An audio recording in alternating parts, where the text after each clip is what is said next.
Hello friends, welcome back to NS English Academy. This is Sonia. Guys, do you know about D.H. Lawrence, whom we study in modern literature? Guys, he is very important modernist writer and examiner often framed questions from his works in the UGC NET exam, which held every 6 months. आपको पता होना चाहिए D.H.. Lawrence एक ऐसे modernist writer हैं जहाँ से examiner every 6 months आपसे क्वेश्चन पुट करते ही करते हैं. But you must know about कौन सा एरिया है जो एग्जामिनर कवर करता है to frame the questions from the D H. Lawrence. So from this point of view my today's video is dedicated to D H. Lawrence. आज मैं आपको कम्प्लीटली डी.एच. लॉरेंस कवर कराने वाली हूँ. And after watching this video you no need to read anything else regarding this particular writer. Okay, so stay tuned with me because guys every point is most important for you whatever I discuss in this video, right? So पहले मैं आपको बता दूं कि आज हम लोग क्या questions discuss करने वाले हैं. तो first guys I analyze the PYQs जहाँ पर आपसे particular topic wise D H. Lawrence से जो क्वेश्चंस आपसे पूछे गए एग्जामिनर के द्वारा, like chronology based questions from his major novels, theme based questions, character based questions, literary style and technique used by Lawrence as well poetry based question, whatever examiner asked in PYQs from this particular D H. Lawrence, वो सब हम आज इस video में discuss करने वाले हैं. सो in today's video, I will discuss all the important topics that are asked in the exam. I will also share some important questions from this writer that will help you prepare efficiently, right, for the exam. So without further delay, let's start today's video. Guys, remember, if you are new to this channel, please don't forget to subscribe and you will have to like this video, right? Till then, we start our video. So guys let's start from the D H. Lawrence का timeline. Most important है 1885 to 1930. This is the timeline of D H. Lawrence. D H. Lawrence was an English writer who wrote novels, short stories, poems and essays. Best known, if I talk about, he is famous for exploring human emotions. जितने भी आपके D H. Lawrence के major novels हैं, in his novels he try to explore human emotions, right, relationship,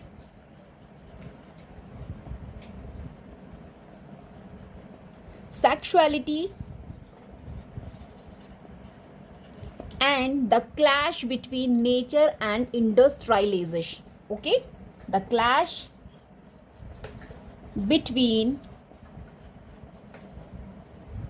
industrialization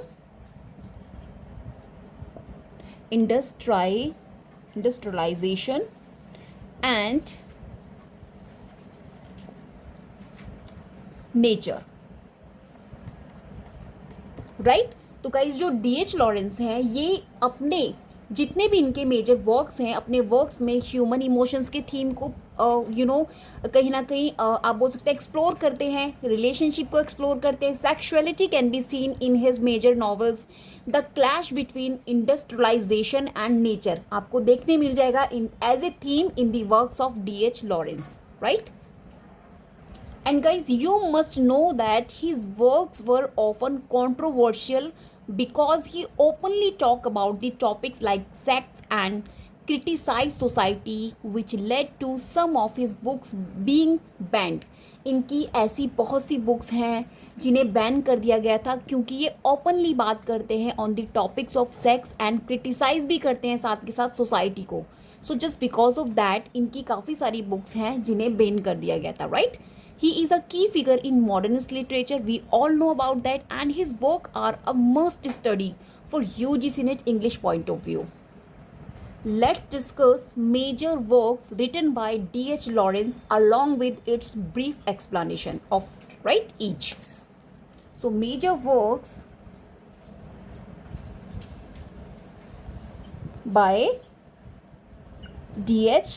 Lawrence, DHL. Okay, so guys, first we have Sons and Lovers.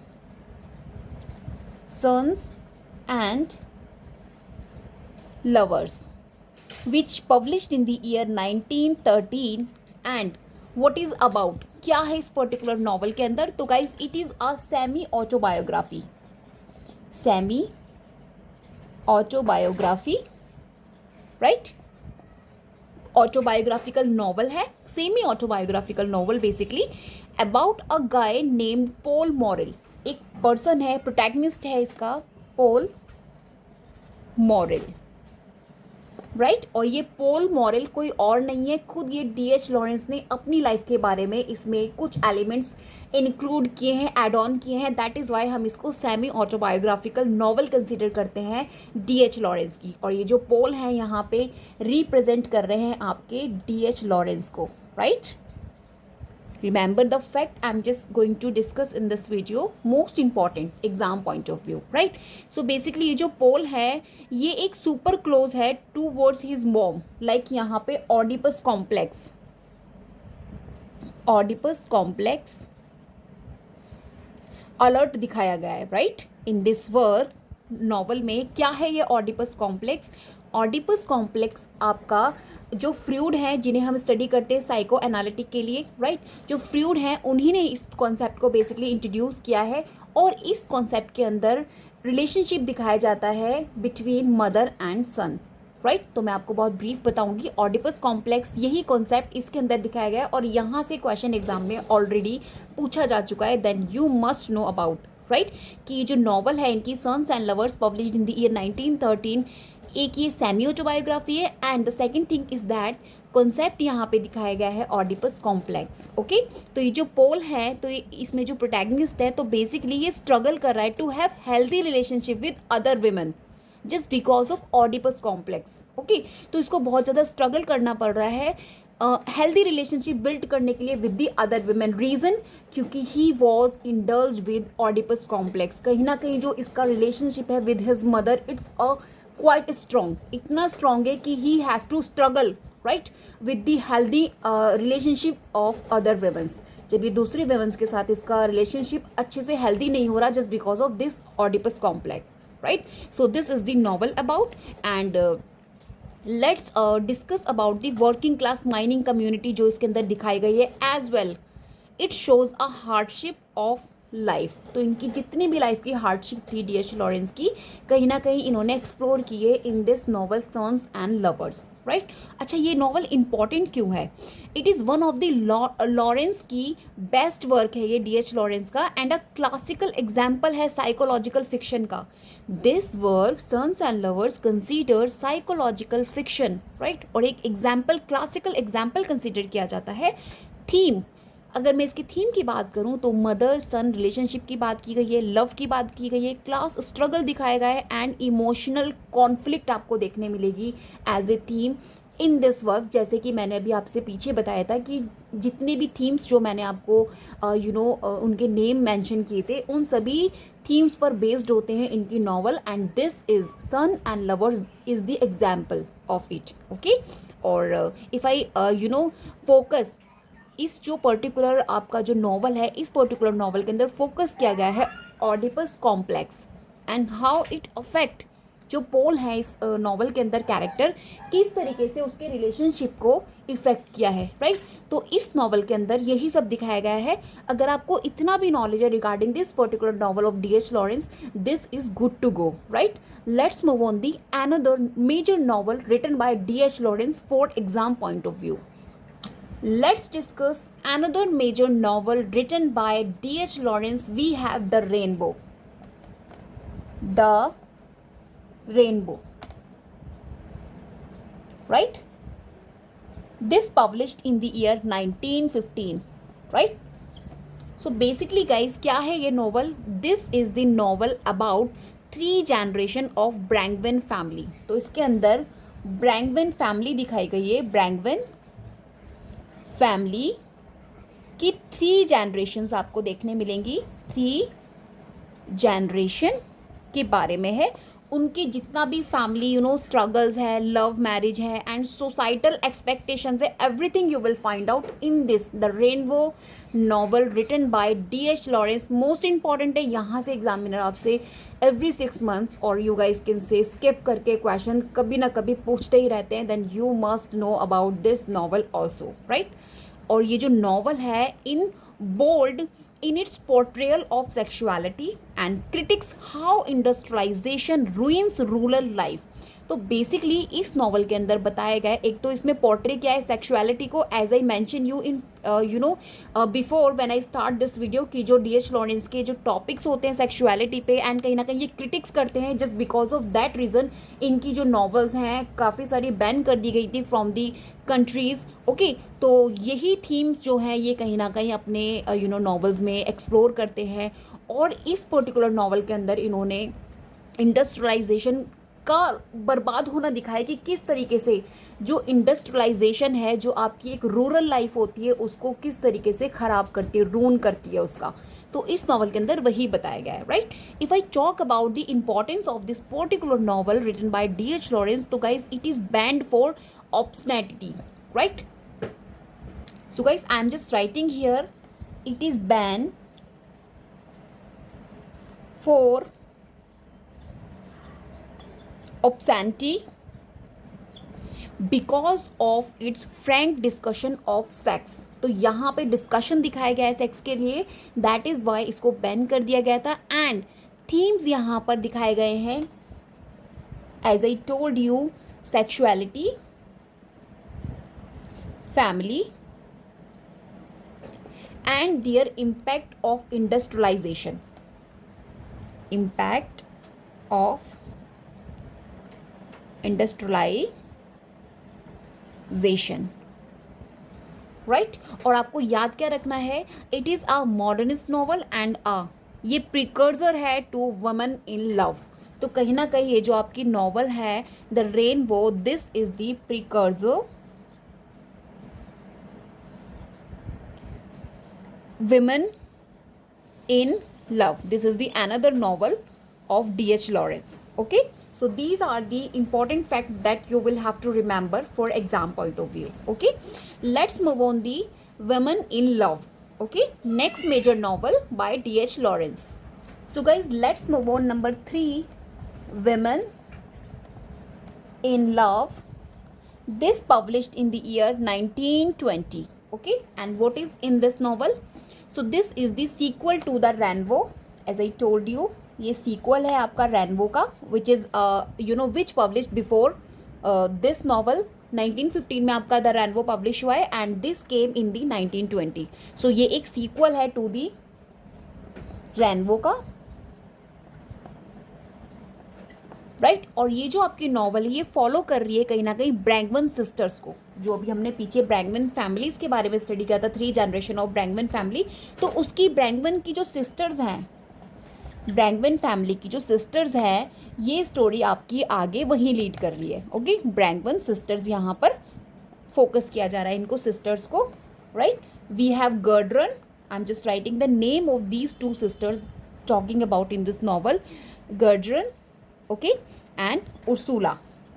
As I told you कि character based question आपको मिलते हैं, तो यही characters आपसे पूछे जाते हैं from this particular novel, Gudrun and Ursula, as they navigate love and relationship यहाँ पे दिखाया गया है. The novel actually contrast intellectual and emotional approaches to life and relationship के बारे में दिखाया गया है. और ये इंपॉर्टेंट क्यों है, क्योंकि ये जो नॉवल है लॉरेंस की, ये एक ग्रेटेस्ट वर्क कंसिडर किया जाता है. और बेसिकली थीम इस पे एक्सप्लोर किया है, love, individuality and the search of meaning for life. और कहीं ना कहीं इसमें सर्च दिखाया गया है मीनिंग ऑफ लाइफ के लिए, राइट. और बेसिकली फोकस किया गया है, focus on the characters, relationship and how they reflect Lawrence view on modern society. तो किस तरीके से जो लॉरेंस के व्यूज़ हैं मॉडर्न सोसाइटी को लेके, everything is explored in this particular novel written by D.H. Lawrence, and most important है exam point of view से, right.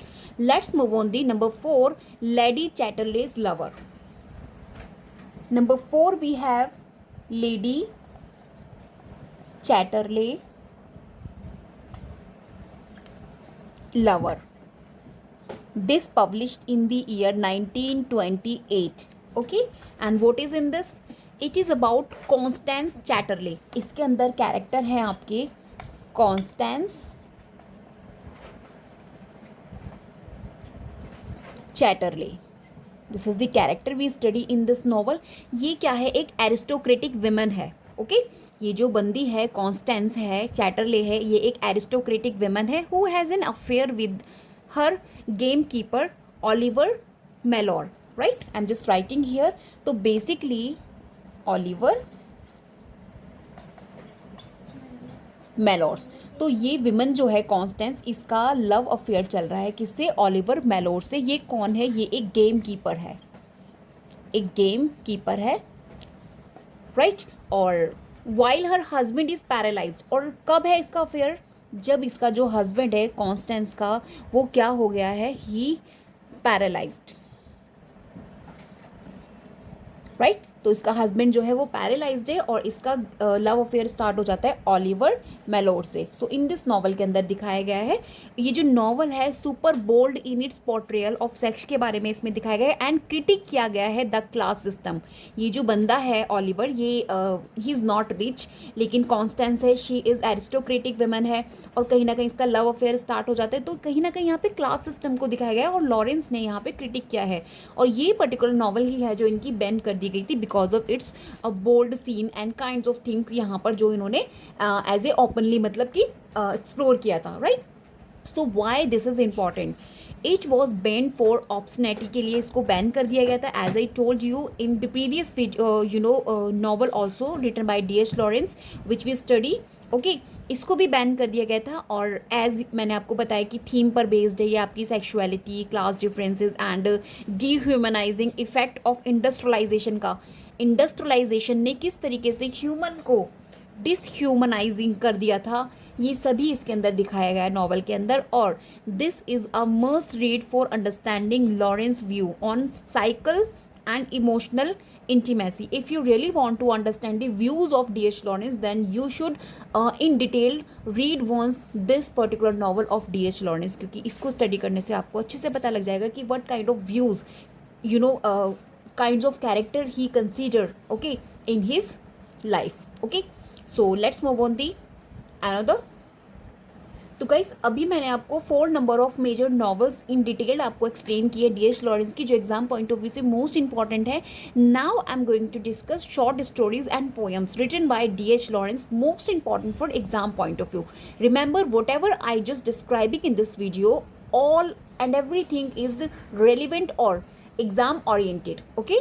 So now we are going to discuss about the short stories and poems written by D.H. Lawrence. So first I would like to write the title name, The Prussian, right? The Prussian Officer. So basically guys यहाँ पर explore किया जा रहा है, तो ये इनकी short story है रिटन बाय D.H. लॉरेंस की, प्रूसियन ऑफिसर। यहाँ एक्सप्लोर किया जा रहा है पावर डायनामिक्स एंड रिप्रेस्ड किया जा रहा है इमोशंस को in this particular short stories, okay. And the next one we have the rocking horse winner, the rocking horse winner. This is another short story written by D.H. Lawrence, और यहाँ पे haunting story है ये about grid and luck. तो यहाँ पे कहीं ना कहीं ग्रीड एंड लक आपको दिखाया गया है इस पर्टिकुलर शॉर्ट स्टोरी में। Let's move on poems, okay. तो पोएम्स में we have snake, most important. Remember guys यहाँ से कई बार एग्जाम में क्वेश्चन पूछा है, स्नेक मोस्ट इंपॉर्टेंट पोएम है आपके D.H. लॉरेंस की, और ये जो पोएम है poem about man versus nature.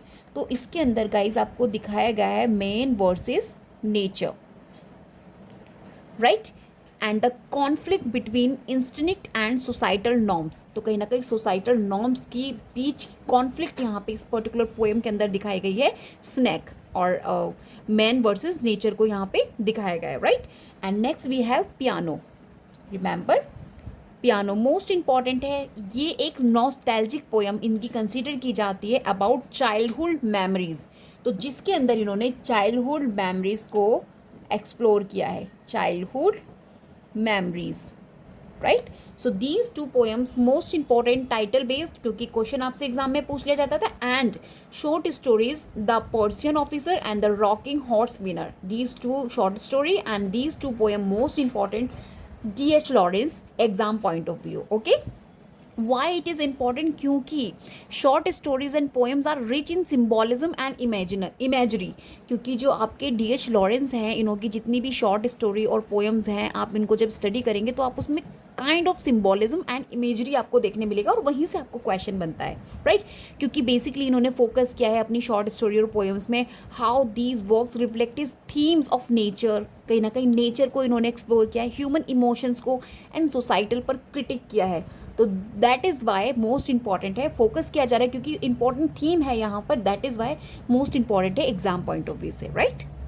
तो चलिए अभी हम लोग apart from short stories, poems and novels, now I am going to discuss themes, right.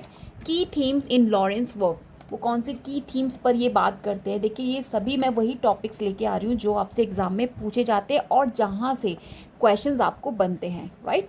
तो प्लीज़ इन सभी को भी सीरियसली आपको नोट मेकिंग करके रखना है। In short whatever I discuss in this video, जो भी मैं आपसे राइट डाउन कर रही हूँ, try to making your own notes, okay, as I told you in my previous video the fact of short notes, okay. So first theme की अगर मैं बात करूँ तो he talks about the human relationship, human relationship, right? So here he talks about, अगर मैं human relationship की बात करूँ, Lawrence dives into love, marriage and family dynamics and his characters often struggle with emotion conflicts. तो आपने देखा होगा, अगर मैं ह्यूमन रिलेशनशिप में as a topic, as a sub topic अगर मैं बात करूँ, तो ह्यूमन रिलेशनशिप में ये कहीं ना कहीं जो लॉरेंस हैं ये लव की बात करते हैं अपने वर्क्स में, मैरिजेस की बात करते हैं, फैमिली की बात करते हैं, डायनामिक्स की बात करते हैं, और इनके जितने भी कैरेक्टर्स आपको देखने मिलेंगे इनके वर्क्स में, वो स्ट्रगल कर रहे होते हैं, कहीं ना कहीं इमोशनल कॉन्फ्लिक्ट चल रहा होता है, अपने रिलेशनशिप में उनको स्ट्रगल देखने मिलता है, right. So this is the first theme we study in the works of Lawrence. Next we have sexuality, right. So basically he openly discuss sex and desire, ये ओपनली डिस्कस करते हैं, which was controversial at the time, क्योंकि जिस समय ये लिख रहे थे उस समय ये बहुत ही बिग डील होता था to openly talk about on this topics. तो दैट इज़ वाई इनके कितने सारे वर्क्स थे जिनको बैन कर दिया गया था, ओके। नेक्स्ट ही हिज जो थीम्स होते हैं इनके वर्क्स में, we have nature versus industrialization की ये बात करते हैं, और ये साथ के साथ बताते हैं कि किस तरीके से जो आपका इंडस्ट्रियलाइजेशन आ रहा है उसने किस तरीके से ह्यूमन को डिसह्यूमन में कन्वर्ट कर दिया एंड नेचर को कहीं ना कहीं रुइन कर दिया है। तो जितने भी आपके लॉरेंस के वर्क्स हैं वो आप लव्स नेचर, कहीं ना कहीं इनका लव देखने को मिलेगा नेचर के प्रति, और ये हेट करते हैं कहीं ना कहीं हाउ इंडस्ट्रियलाइजेशन जो है डिस्ट्रॉय कर रहा है नेचर को, okay. So this theme is central to many of his works, और इनके जितने भी आप वर्क्स देखोगे उसमें central theme, as a central theme you will find out nature versus industrialization. अगर भी मैंने शॉर्ट स्टोरीज और पोएम्स की बात करी, वहाँ तो basically he talks about the nature and industrialization and impact of it on human, right? So this is the theme number 3, and number 4 he talks about the individualism, right? तो here he talks about his character, क्योंकि जो इनके characters आपको देखने मिलेंगे इनके works में, often fight to the themselves in a society that tries to control them. तो इनके जितने भी कैरेक्टर्स आपको दिखेंगे तो वहाँ आपको दिखेगा वो कहीं ना कहीं फाइट चल रहा है, स्ट्रगल चल रहा है उनकी लाइफ में। क्यों? क्योंकि जो सोसाइटी है वो ट्राइज टू कंट्रोल देम, उनको क्या कर रही है, कंट्रोल करने का ट्राई कर रही है। So that is why individualism आपको इनके एज ए थीम इनके वर्क्स में देखने मिलेगा। अभी we are just talking about the why D H. Lawrence important for UGC net, क्योंकि गाइज देखिए हिज वर्क जो है are a big part of modernist literature. इनके जितने भी वर्क्स हैं वो एक मॉडर्निस्ट लिटरेचर के लिए बिग पार्ट है, ओके। और कंसिडर किए जाते हैं की एरिया, और यही की एरियाज आपसे यूजीसी नेट सिलेबस में पूछा जाता है रिगार्डिंग डी.एच. लॉरेंस। और इनका जो एक्सप्लोरेशन है कहीं ना कहीं psychological depth, sexuality and societal issues को लेके max his works rich for analysis. तो इनके जितने भी वर्क्स हैं उनको एनालिसिस करने के लिए फोर्स किया जाता है just because of the theme he talks about. तो दैट इज़ वाई जो एग्जामिनर है इनसे आपको क्वेश्चंस पूछते हैं। एंड इनकी जो बुक्स हैं like sons and lovers, rainbow, lady Chatterley's lover frequently asked in exams, there is no doubt to say कि यहाँ से क्वेश्चंस बनते ही बनते हैं।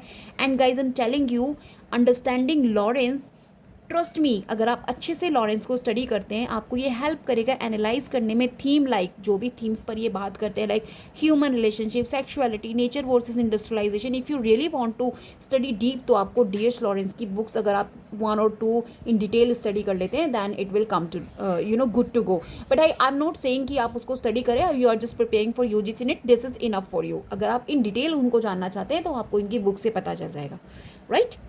सो guys let's discuss major novels in chronology. अब मैं आपको क्रोनोलॉजी बता देती हूँ जल्दी से मेजर नॉवेल्स की डी.एच. लॉरेंस की, जो आपको क्वेश्चन एग्जाम में पूछा जाता है, and I promised on my thumbnail, right, novels in chronology. तो गाइज फर्स्ट इनकी है the white peacock, remember the white peacock, this came और पब्लिश्ड इन दी 1911। लॉरेंस की ये फर्स्ट नॉवल है, set in English, countryside में इसको set किया गया है और इसके अंदर एक्सप्लोर किया गया है love, nature and industrialisation, as I told you, right. Next guys we have the trespasser, the trace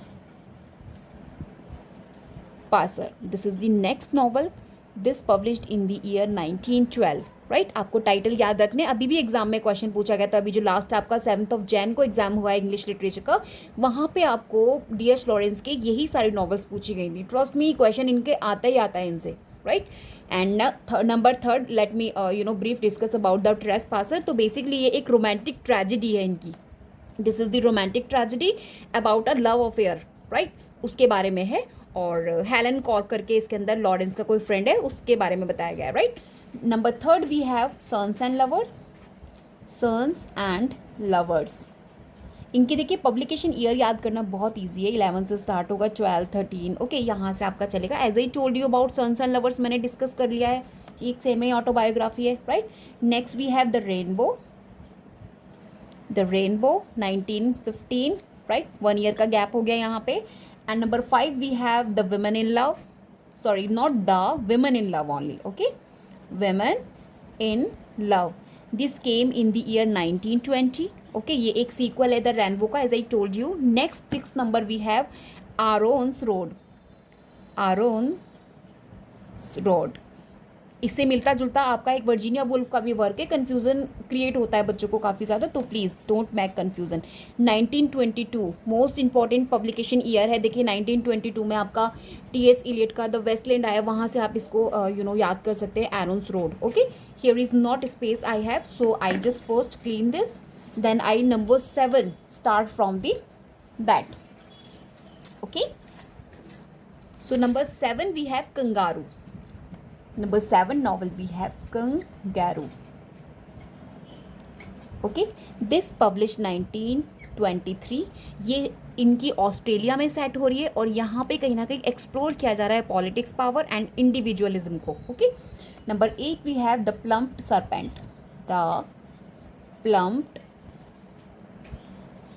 serpent, okay, this published in the year 1926। Guys ये इनकी मैक्सिको में सेट हो रही है और कहीं ना कहीं इसके अंदर spirituality, power and cultural identity को दिखाया गया है। Number 9 we have lady Chatterley's lover, which I mention before, Chatterley lover, right, this publish 1928, okay. So इसको मैं डिस्कस कर चुकी हूँ। Now I am going to give you chronology of poems written by DH. Lawrence, क्योंकि examiner कभी क्या करते हैं, इनकी पोएम्स एंड इनकी नॉवेल्स को मिक्सड अप कर देते हैं and they asked to set in chronology manner, okay.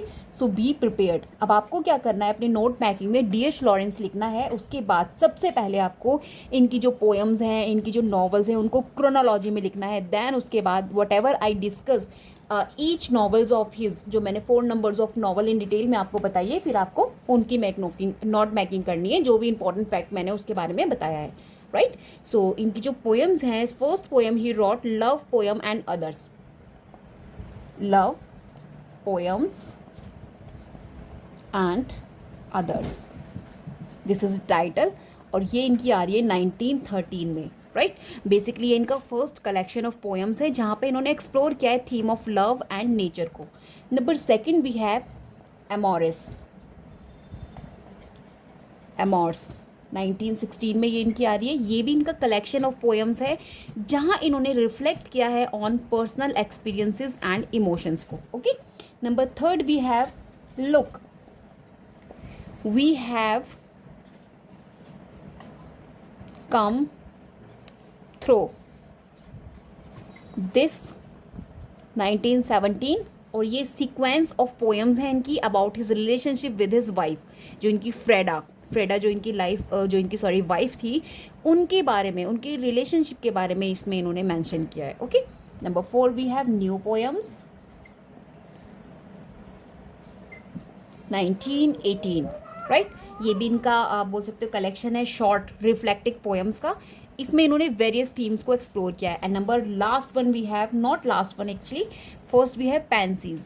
देखो यहाँ से भी कई बार एग्जामिनर ने इससे क्वेश्चन दे रखा है। पेंसीज जो है इनकी 1929 में पब्लिश हो रही है। ओके, ये भी इनका कलेक्शन है, राइट, और ये भी इनका वेरियस थीम पर है। और number 6 we have last poems, ये इनका 1932 में पब्लिश हो रहा है। पोस्टमसली इसको पब्लिश कराया गया आफ्टर हिज डेथ बेसिकली। तो दीज पोएम जो है इसके अंदर कहीं ना कहीं रिफ्लेक्ट करती है on life, death and nature को, राइट। और कौन कौन सी पोएम्स हैं जो आपको याद रखनी है, तो मैंने क्रोनोलॉजी बता दी। जो मेजर पोएम्स आपको याद इनकी रखनी है, पोएम्स, ये तो मैंने कलेक्शन आपको बताएं। Poems I am just telling you. अब मैंने पहले भी बोला था, नंबर 1 वी हैव स्नैक, ये इनकी 1923 में आ रही है। ये पोएम अबाउट है मैंस कॉन्फ्लिक्ट, जो मैंने पीछे बताया था, what's is nature.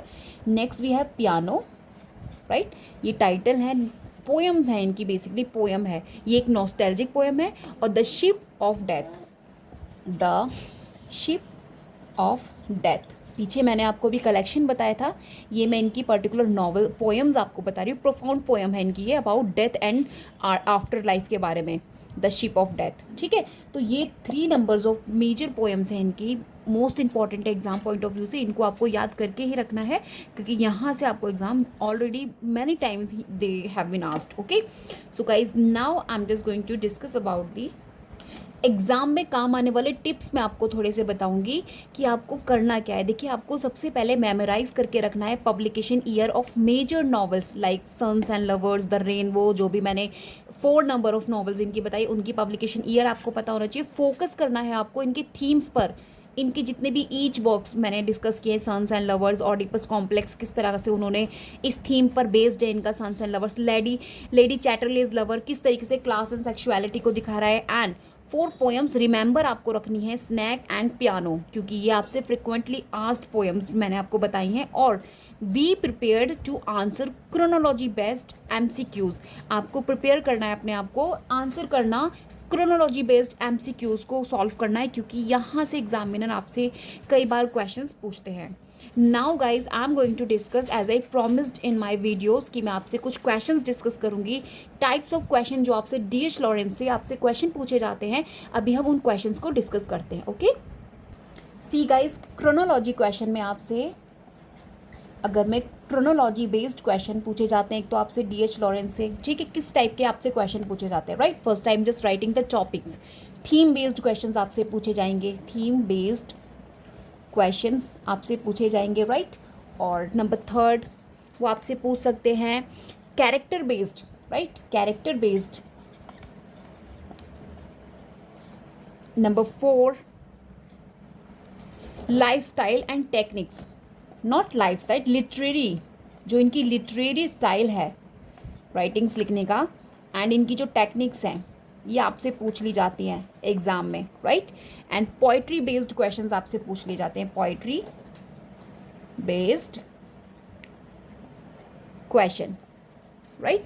As well critical reception and controversies भी आपसे DH लॉरेंस के रिगार्डिंग पूछी जाती हैं, क्रिटिकल रिसेप्शन एंड कंट्रोवर्सीज। अब देखिए, मैं आपको भी क्वेश्चंस भी बताऊंगी, एग्जाम्पल के थ्रू आपको समझाऊंगी किस तरीके से क्वेश्चन। देखिए, अगर मैं बात करूं इनके फर्स्ट जो अभी मैंने मेंशन किया है क्रोनोलॉजी बेस्ड क्वेश्चन में, तो यहाँ पे आपसे पूछ लिया जाएगा arrange the following novels by DH Lawrence in chronology order.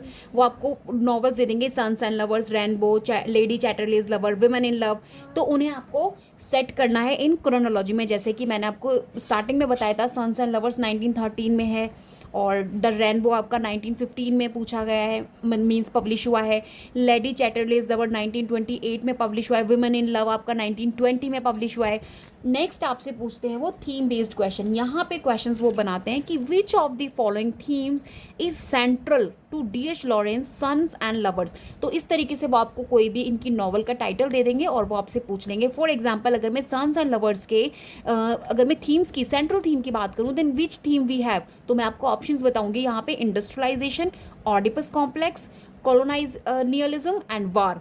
Answer आपको खुद से करना है। I am just writing here this question, आपको मुझे आंसर बताना है। देखिए मैंने अच्छे से आपको एक्सप्लेन किया था about the sons and lovers. तो यहाँ पे उन्होंने आपसे पूछा है central theme, central theme in sons and lovers, right. तो option we have industrialisation,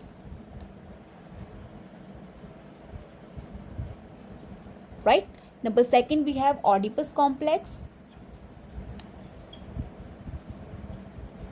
Number third option we have colonialism, and number four we have war. Now you will have to answer me कि which is the right answer, right? और guys next अगर मैं character based question की पूछूँ तो आपसे इस तरीके से पूछ लिया जा सकता है कि for example lady Chatterley's lover who is Oliver Mellors, उसमें ऑलिवर मैलोर कौन है? एज आई डिस्कस्ड यू कि जो ऑलिवर मैलोर थे वो उनके लवर थे। किसका लवर था वो? आपको मुझे कमेंट में बताना है, मैंने आपको अच्छे से एक्सप्लेन कर दिया था। अगर लाइफ स्टाइल एंड टेक्निक से क्वेश्चन वो पूछेंगे तो वो आपसे ये पूछ सकते हैं कि D.H. लॉरेंस का जो द रेनबो है is non for its use of, तो उन्होंने उसमें क्या यूज़ किया है? Basically he used stream of consciousness, symbolism, satire और एलेगरी।